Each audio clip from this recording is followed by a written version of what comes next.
Okay, everybody, we're going to go ahead and get started with just some reminders and just to be mindful of everybody's time. Good morning, everybody. My name is Victoria Lancey, and I'm the Rural Education Manager for Michigan Center for Rural Health, and would like to welcome everyone to our MACRA, MIPS, and APM's education series. Our topic this month is From Volume to Value, Understanding the Requirements of Quality Category. Just a few reminders. If you're logged into the webinar portion and using the link provided, you can listen to the audio through your computer speakers. If you are participating via the phone number provided, don't worry. We are recording each webinar and we'll post it to the MCRH website, which is www.mcrh.msu.edu. Then click on the Resources tab across the top, and then from there, click on the QPP dropdown. If you would like to ask a question, you can type it into the chat feature, or you can ask it during the Q&A at the end when I unmute the lines. With that, I will introduce our speaker today from Hull, Render, Killian, and Heath and Lyman. Her name is Lisa Lucido, and with that, I'll turn it over to her. Go ahead, Lisa. Thank you so much, Victoria, and thank you everyone for joining me this morning. As Victoria mentioned, today we'll be covering the requirements of the MIPS quality category, so we'll go into a bit of a deeper dive into those requirements. So our objectives for today, we are hopeful that today you'll get a high-level understanding of the quality category requirements, including quality reporting fundamentals, what measures that you should report, submission mechanisms, scoring, and tips for maximizing your points in this area. So to set the background and to just remind everyone, the quality category represents one of 4 categories in the performance year for 2018 within the MIPS program. And as you can see from the slide, the quality category represents the most value of points that you're able to achieve in MIPS. So it's really important to go through those requirements today so you get a good understanding of what you need to do in order to be successful in reporting this quality performance category. So by way of background, the quality category within the MIPS program replaces the Physician Quality Reporting System, otherwise known as the PQRS program, and the quality portion of the Value-Based Modifier program. The quality score made up 60% of your total MIPS score in performance year 2017, but that has changed in 2018. So the weight of the quality category has now decreased to 50% for reporting year 2018 as the weight of the cost category has increased. Another change for this year is that full calendar year performance is required for quality reporting in 2018. This has changed since 2017, whereas in 2017, you could elect to partially participate, and partial participation only required that you collected data throughout a 90-day performance period. So now a full year of calendar year participation is required for this particular category. So let's go through some of the basics here of the quality category. As I mentioned earlier, there has been a change to the weight of the quality category this year from 2017 to 2018. So in 2017, the quality category was weighted at 60% of your total final MIPS score. That has decreased this year to 50%. It still represents a large portion of your overall total score, so still very important to do well in this category. There are over 270 measures available for you to choose from. You will have to select 6 individual measures. 1 measure must be an outcome measure, or if an outcome measure is not available to you, you must select a high priority measure. It's also important to note that you may also select a specialty specific quality measure if that makes sense for your particular practice.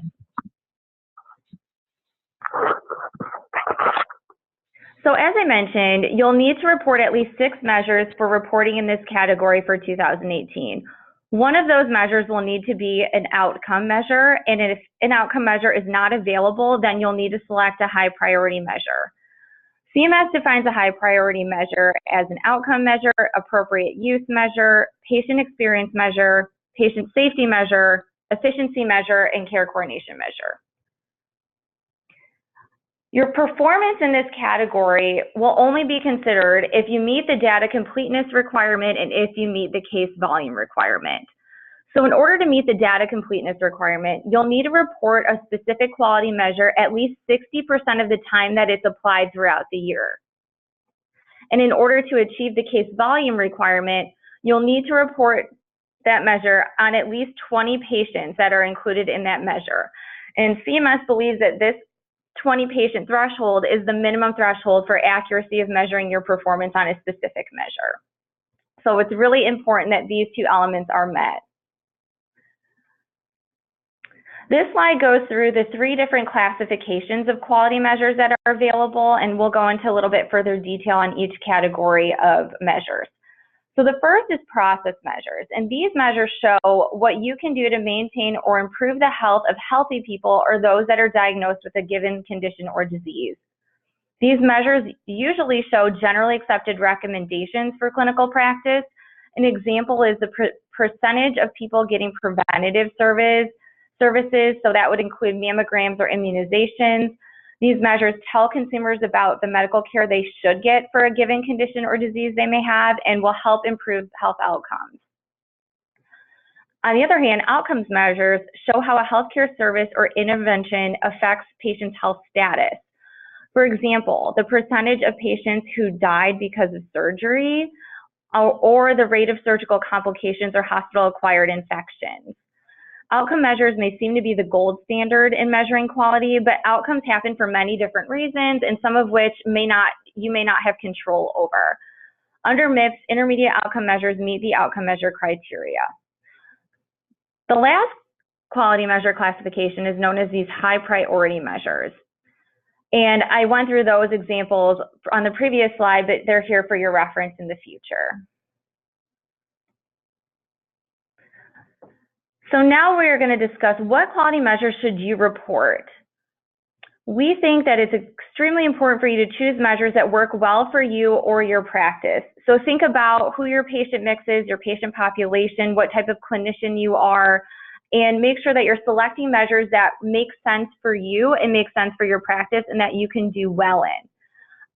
We have included a link to the CMS QPP quality measure lookup tool, and this is a great resource for you to go on CMS's QPP website, and you're able to search what quality measures are out there and available to you and select those that may make the most sense for you and your practice.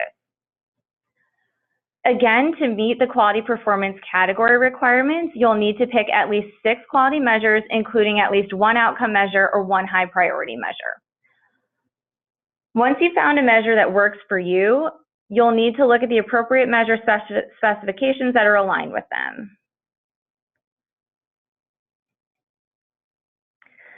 It's important to note that if you report through a qualified clinical data registry, otherwise known as a QCDR, you're able to report on approved QCDR measures developed by the QCDR. And if you're in a MIPS APM, then you'll have a set of required quality measures that the APM will report for you. So you don't have the flexibility there to choose measures that make the most sense to your practice. If you're in a MIPS APM, those quality measures will already be selected for you, and the MIPS APM will report them on your behalf. So now that we have walked through the ways that you can select your measures, we'll talk about collection of the data. So you should start data collection beginning January 1 of this year to meet the data completeness requirement and to make it more likely that you'll earn a higher positive payment adjustment to your overall MIPS score. So if you start early, the likelihood of you doing well in this category increases.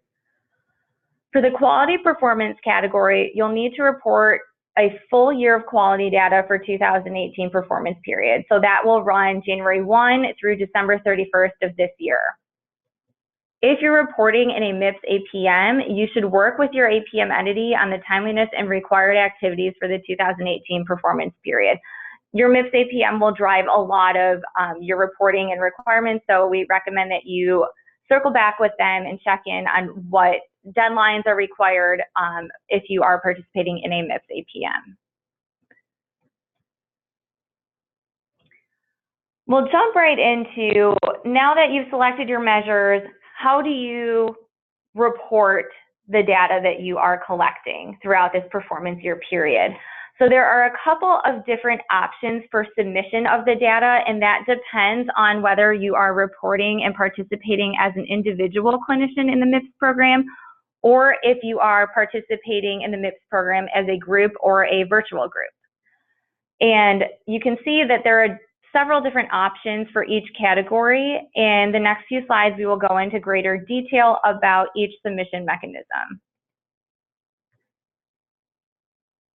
So we'll start by discussing the Qualified Clinical Data Registry option to submit your data, otherwise known as the QCDR.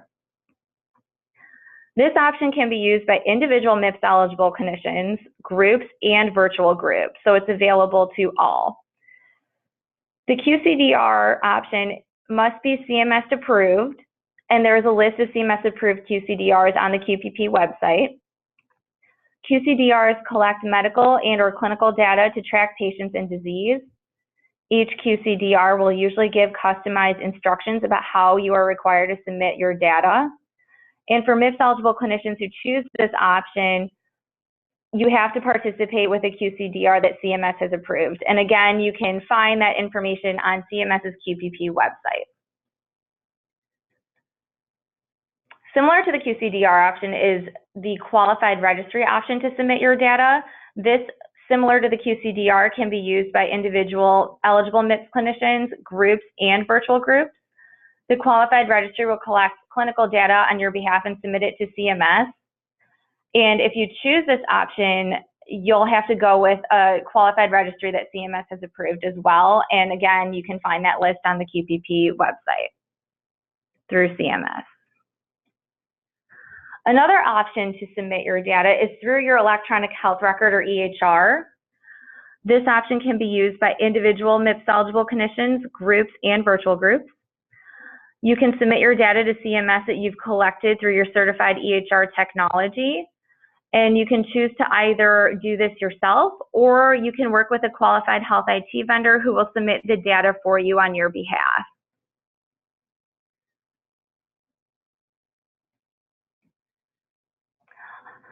Another option that you may consider to submit your data is through the routine claims process.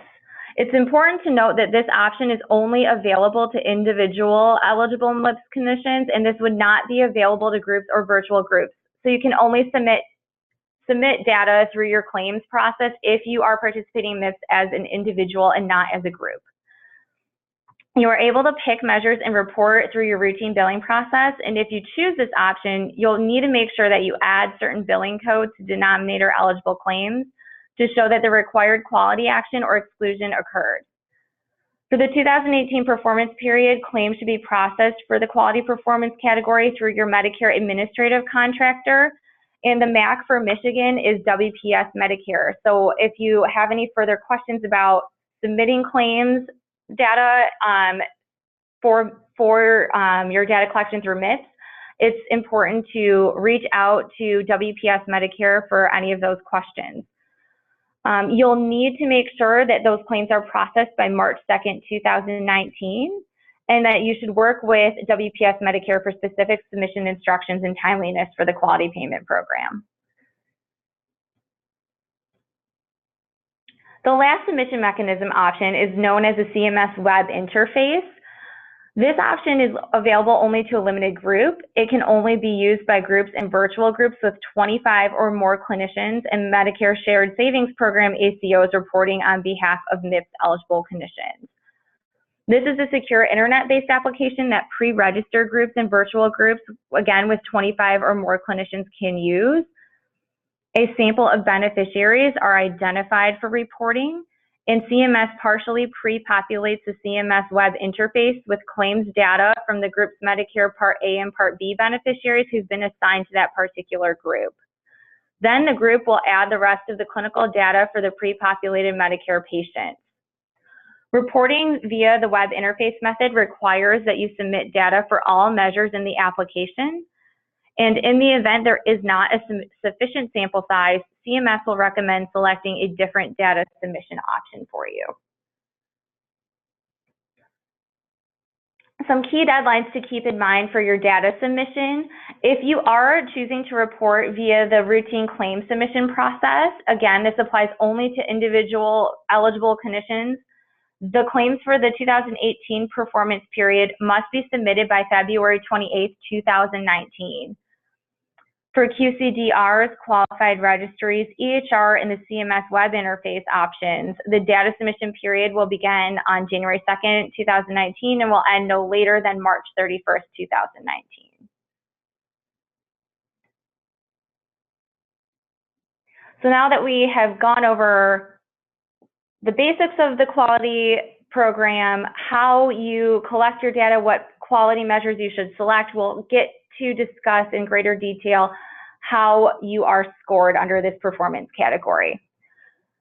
So again, there are 6 measures that you'll need to select. Over 270 available quality measures are out there available to you. You'll need to report those measures over a full calendar year. You may also choose to select a specialty set of quality measures if that makes the most sense for your particular group, or if you are a particular specialist. You may also choose to report through the CMS web interface measures. I also wanted to point out that groups or virtual groups with at least 16 or more eligible clinicians are subject to an all-cause hospital readmission measure, so that measure is automatically applied to you of the 6. And so it's important to keep that in mind. Eligible clinicians will receive 1 to 10 points on your quality measures based on the case volume, meeting the data completeness requirement, and assessing your performance against certain national benchmarks. If you fail to submit performance data for a particular measure, you will automatically earn 0 points. So it's very important that you select measures that you feel like you can be successful in, that you meet the data completeness requirement and case volume requirement, and you actually submit the data. As a quick tip, we recommend that as long as data completeness requirements are met for a particular measure, so that's reporting it 60% of the time, you'll get a minimum of 3 points awarded to you.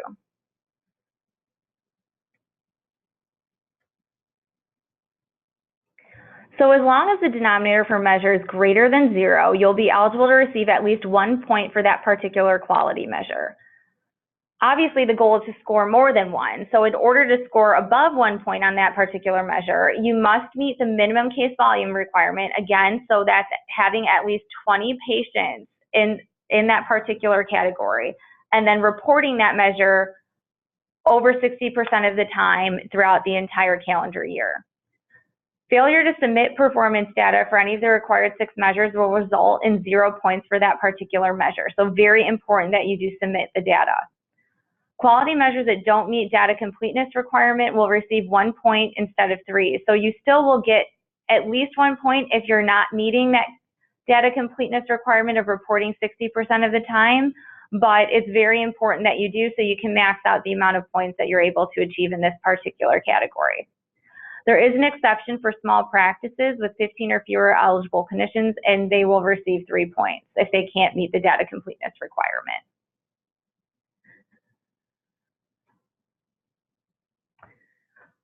So quality benchmarks are very important to understand in terms of how you're scored in this particular category of MIPS.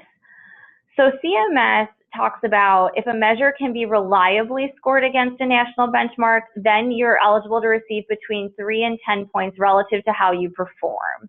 And CMS defines a reliable score, meaning that there is a national benchmark that exists for that particular quality measure, that you meet sufficient case volume, again, that's at least 20 patients for most of the measures that are reported.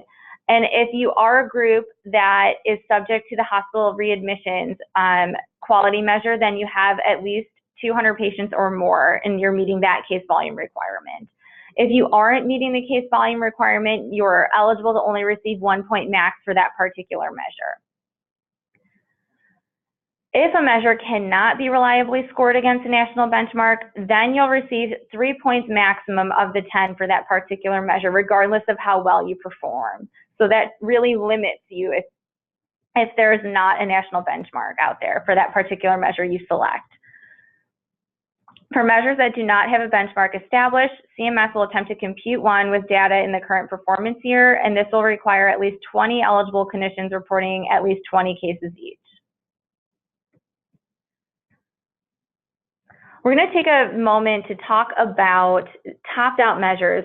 These are important to keep in mind when you are selecting what quality measures will work for you in your practice. We recommend that you avoid topped-out measures. These measures are important because they cap your amount of points that you can earn at 7 points instead of 10. So we recommend that you avoid selecting these types of measures. CMS considers a measure to be topped out if meaningful distinctions and improvement in performance can no longer be made for that particular measure. Topped out measures, again, could have an impact on scores for certain eligible MIPS clinicians and provide little room of improvement for the majority of MIPS eligible clinicians. CMS will remove topped out measures and scored on a 4-year phasing out timeline. Topped out measures with measure benchmarks that have been topped out for at least 2 consecutive years will receive up to 7 points. So there's that 7-point cap. The 7-point scoring policy for the 6 topped out measures identified in the 2018 performance period is finalized, and these measures are identified in the next slide for your reference. Topped out measures will only be removed after review of performance and additional considerations.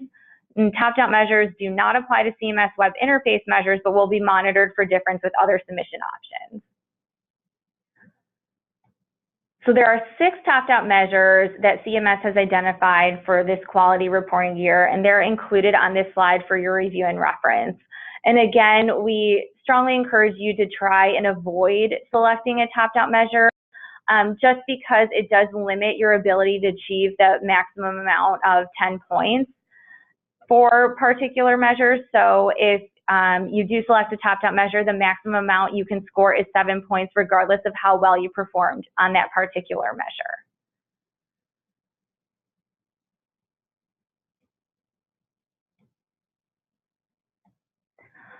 So it's important to note that you also may be eligible to receive bonus points when you are reporting under the quality category in the MIPS program.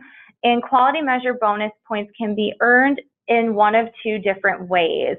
The first is by submitting additional measures. You may be eligible for 1 bonus point for each additional high priority measure and 2 bonus points for each additional outcome and patient experience measure. You also may be eligible to receive bonus points if you participate in end-to-end reporting.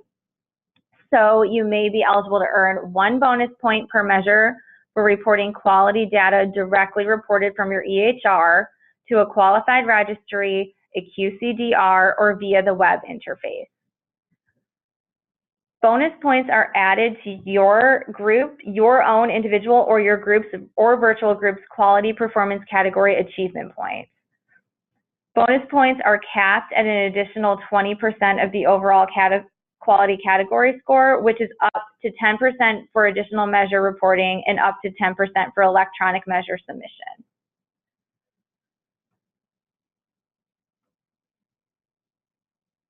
Another new feature for the quality category reporting year 2018 performance period is the concept of improvement scoring. So starting with the 2018 performance period, you can earn up to 10 percentage points based on the rate of your improvement in the quality performance category from the year before. So this would also require you to have participated in the MIPS quality reporting category for calendar year 2017. You'll be evaluated for improvement scoring in 2018 when you have quality performance category achievement percentage score based on reported measures for the last performance period and then current performance period. So again, in order for you to be eligible for improvement scoring, you would have had to participate in the MIPS program in 2017. In addition, you would have to participate fully in the quality category for the current performance period. And again, that requires you to submit 6 measures or specialty measure sets with at least 1 outcome or 1 high priority measure, or submit as many measures as were available and applicable to you. Again, all measures must meet the data completeness requirements. Submission under the same identifier for 2 performance periods are also required for you to be eligible for improvement scoring, or if CMS can compare the data you submitted for 2 performance periods.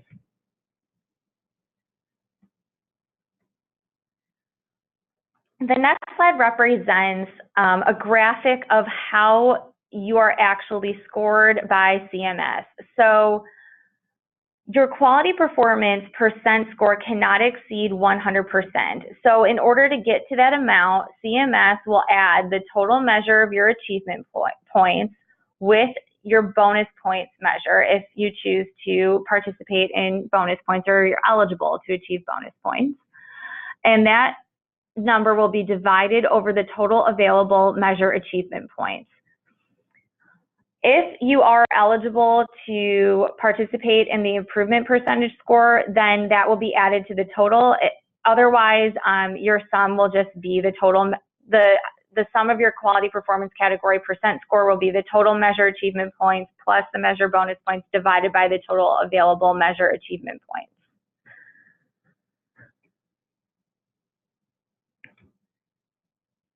There are a maximum amount of points that you are eligible to earn under this quality performance category, and that depends on how you submit your data. So if you choose to submit via the CMS Web Interface Reporter, you may be eligible to maximize your points at 120 points. And this will be for groups or virtual groups with complete reporting. And you also have that readmission measure applicable to you. So you're a group of 16 or more eligible clinicians. Otherwise, if the readmission measure does not apply to you, you will be able to achieve a maximum amount of 110 points in this quality performance category. If you choose to report your data via other submission mechanisms, so that may be the QCDR, Qualified Registry, EHR, via claims data, you will have an ability to earn up to 70 points for reporting 6 measures. And if the readmission measure applies to you and your group, then 70 points is the maximum amount of points that you may earn. Otherwise, if the hospital readmission measure does not automatically apply to you, 60 points is the max.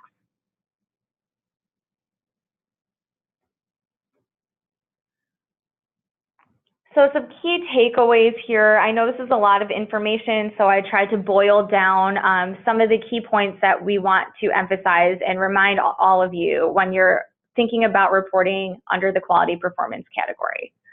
So again, the quality performance category of MIPS is worth 50% of your total final MIPS score. So it's very important that you understand these requirements and select measures that you're able to do well in. There are over 270 measures for you to choose from, including specialty measure sets. It's important that you submit sufficient data on a minimum of 6 quality measures. And again, we emphasize careful measure selection is vital to your success in this particular category. So select measures that make sense to you, your group, and your practice. Each measure may earn between 3 and 10 points as long as benchmarks have been established for the measure and the minimum case minimums have been reached. So you're meeting those data completeness and case volume requirements.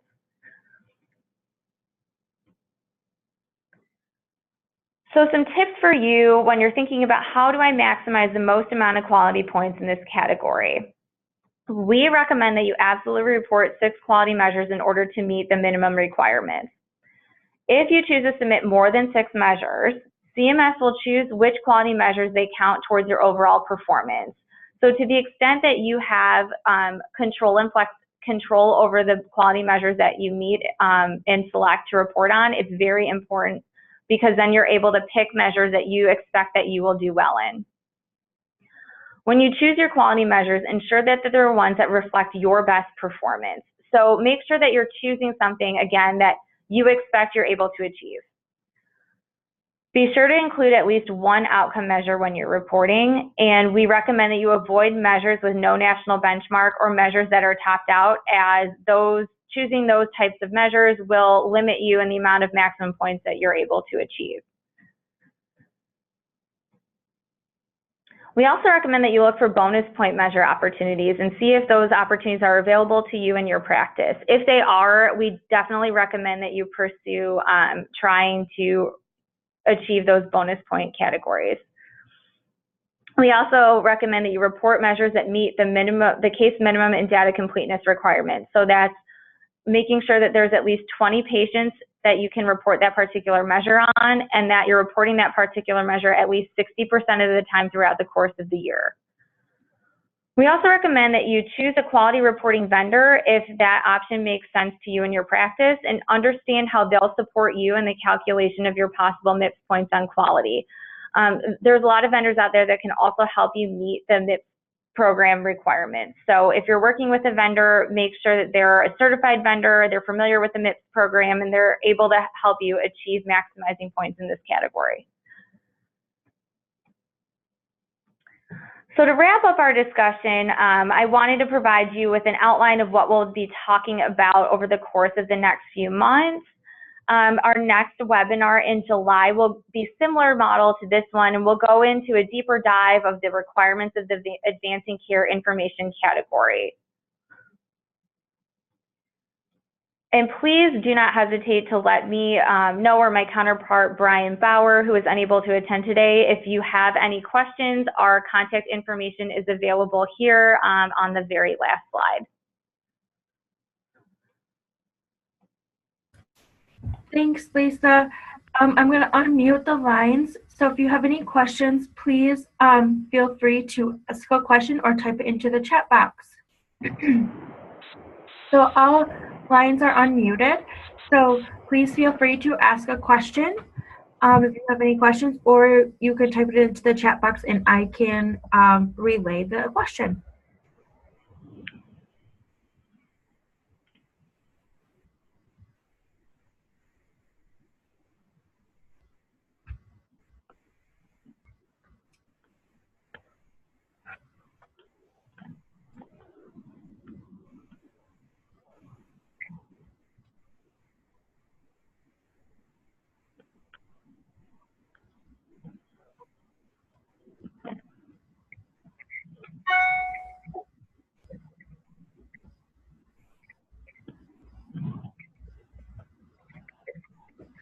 I just wanted to say, Lisa, thank you so much for the great information. It was very informational. Thank you. Absolutely. And the slides will be available, like Victoria mentioned. So please feel free to use this as a resource. I do know we covered a lot of information today, so the resource will be available to you. Okay. If we don't have any questions for Lisa, or if you think of anything later, please feel free to reach out to either me and I can pass them along to Lisa and Brian, or you can feel free to reach out to them directly. If we don't have any questions, we'll go ahead and sign up. Thank you, everybody, and I will be posting this later on this morning.